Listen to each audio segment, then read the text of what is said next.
Have you been dreaming of having a good night's sleep? Do you often struggle to fall asleep or stay asleep?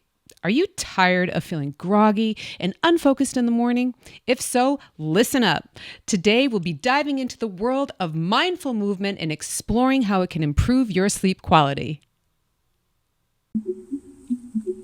Welcome to the Wellness Champion Podcast, sponsored by Healthy Transformation Nation. We believe that your health and wellness is determined by your own self-care more than anything else. Join us for each episode when we discover and uncover the keys to self-care in today's complex culture. We enjoy helping others discover the best ways to be well. We'll be visiting the basics for self-care and ongoing wellness that enables you to not only survive, but to thrive.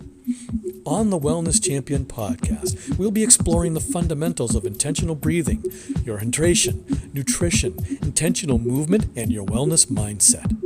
The Wellness Champion Podcast is your time for a mindset reset.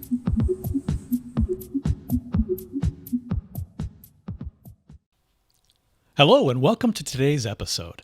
My name is Bill Bowman, and at my side, as always, is my wife and partner, Nikilette Walker-Bowman. We're excited to share with you some tips and tricks for improving your sleep quality through mindful movement. We'll be discussing how certain exercises and practices can help calm the mind and prepare the body for a good night's sleep. So let's dive in. Understanding the connection between mindful movement and sleep is important. Exercise can improve your quality of sleep. We all have different exercise needs. Some do better with gentle movement like yoga, walking, stretching, or swimming. For others, exercise like weightlifting, rowing, running, biking serves those individuals' needs best. So we're all unique and we all have different needs. Absolutely. Finding out which ones work for you is the fun in the journey of discovery towards a wellness lifestyle that will improve your sleep. Absolutely. And I love delving into the journey of it because the importance of having a good night's sleep has the relaxation piece of it and reducing stress. Those are so important. The time that we take to get into a state of going to sleep, that's the journey as well. Not the exercise is part of it, but also getting ready for sleep, because sleep is all about restoration, regeneration, and repair. And so if we get into a really relaxed state, we have a reduced stress and we're able to get into a better sleep state as well. Yeah, so the importance of relaxation and reducing stress can't be stressed enough. Correct. The connection between mindful movement and sleep is important because also we need to be sure that we are in a state of relaxation and a state of reduced stress in order to get our best night's sleep. Our bodies, when we are experiencing stress, and this is just something that happens automatically behind the scenes, our bodies, when we experience stress, tend to divert really needed resources, energy, toward dealing with that stress. And it takes away from the ability for your body to regenerate, restore, and repair itself, which is what the purpose of sleep is. So we have to make sure that we are really focusing on inducing a state of relaxation and reduced stress. Absolutely. Now, another thing that can help us with a better night's sleep is mindful movement practices. Mindful movement practices really help improve our sleep. Gentle stretching exercises help the body to prepare for rest, and you can do this in the morning before exercising as well. So in other words, it doesn't have to be like at night before you go to bed. Right. But it can be in the morning or in the evening. So in the evening before you go to bed, or like, I like to stretch before I do any sort of exercising. I stretch the first thing when I get up in the morning. Right. I do yoga every morning, and as part of my yoga routine, I do the stretches first, and then I get right into some restorative yoga poses that calm the mind and body. And it's so very important to do something, whether it's yoga or I don't know, what else could we do? I love that. I love that, Bill. I love doing yoga in the morning as well. I'm a stretcher and and a yoga gal in the morning. And the one thing that I also incorporate before in the morning and evening, I do this both, is I do breathing exercise to promote relaxation and reducing stress, because there are several different techniques that I love. And as you know, I love the 5-5-5 and the alternate nostril breathing. We've talked about that before in other previous podcasts. And those breathing techniques calm that parasympathetic nerve and get you into a state of, I am okay. I am safe. It is okay. And other techniques that I love to use as well, and I do every morning and every evening, is I use meditation. Meditation is powerful.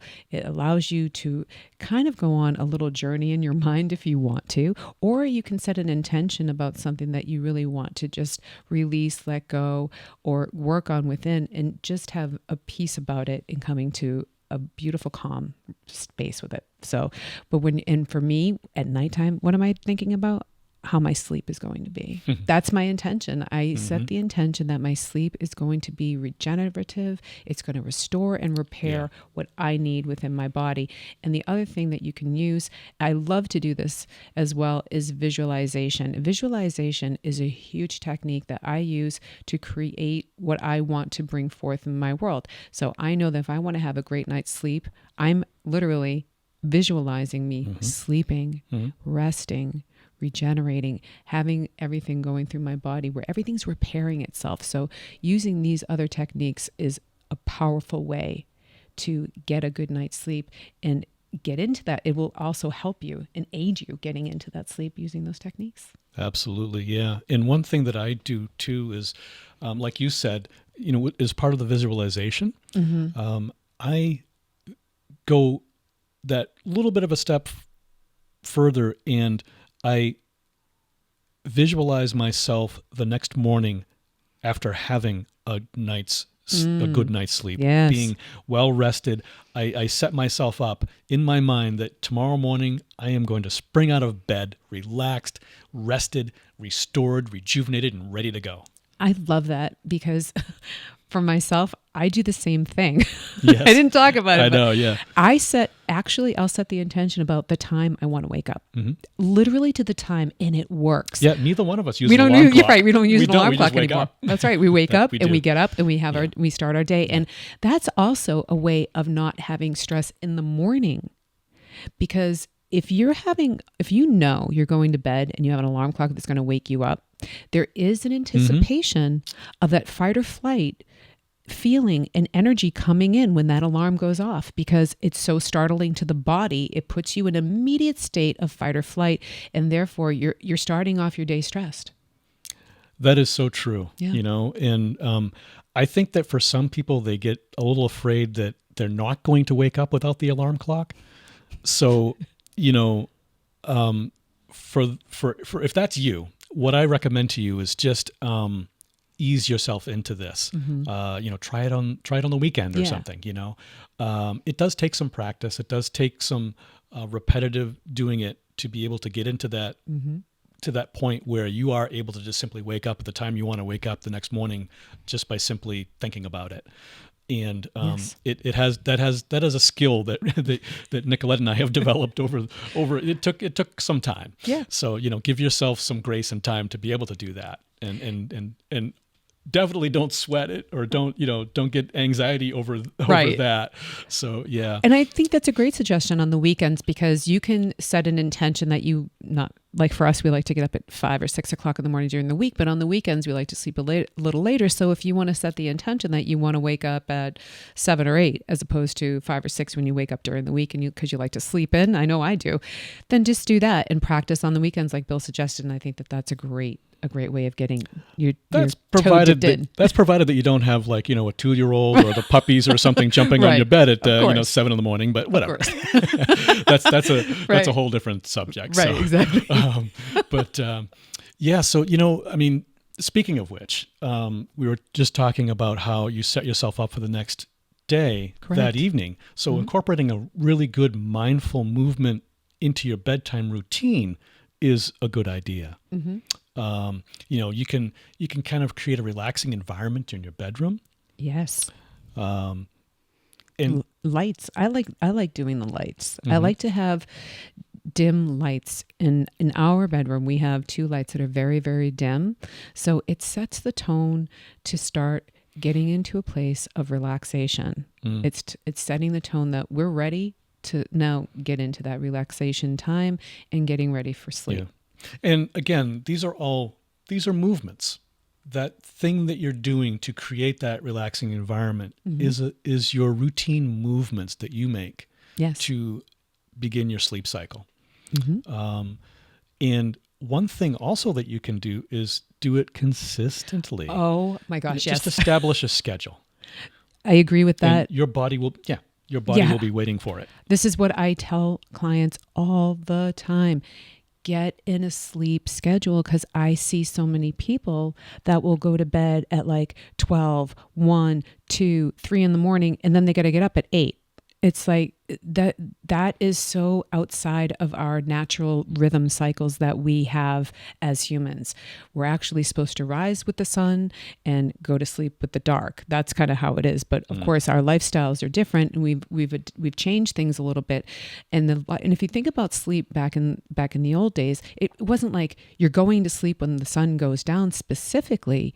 It's a time to come together, gather around a fire, and start preparing for that restful time. Right. And so it really is part of our nature to do this. It really is. And that sleep schedule, having that consistent sleep schedule makes a huge difference and improvement in your overall well-being.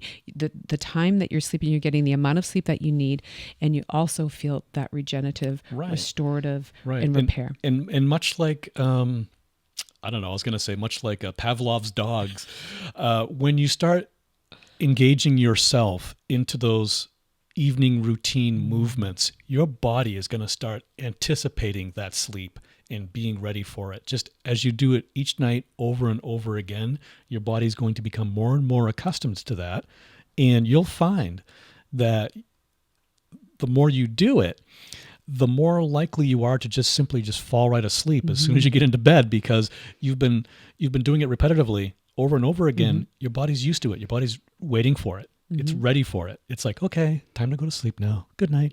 And, now, I know, I want to also point out too, because I know you it's not a lot for you to go to sleep. It takes a little bit longer for me to wind down, me personally. And that's where everyone's unique. So everyone has routines that work for them. So if you're not falling asleep immediately, give yourself some grace too, because for someone like myself, I take a little bit longer. Right. That's why I have a bedtime routine that, we created together. So, I just wanted to make sure that people understand, we're unique, and we're going to have these sleep schedules we're going to put into place. We're having, the environment that we want to set up, and all of that is to accommodating your needs. And the other part, that one thing that I know that was detrimental to my sleep routine are the bad habits I had. Right. And that was staying up late, like I talked about. I used to stay up till 2 o'clock in the morning. I get up at 6 o'clock in the morning with my children, take them to school, and do all that stuff. But now it's very, very different. Yeah. Well, how about, things like having the electronics? Oh gosh, yes. Yes, that was I did that for a really long time, Bill. I did that. I stopped doing that in 2020. So it's only been 3 years that I've been sleeping without my phone on next to me. Right. I did that for a long time. And that is something in this day and age that we have. And people are using their cell phones for alarm clocks.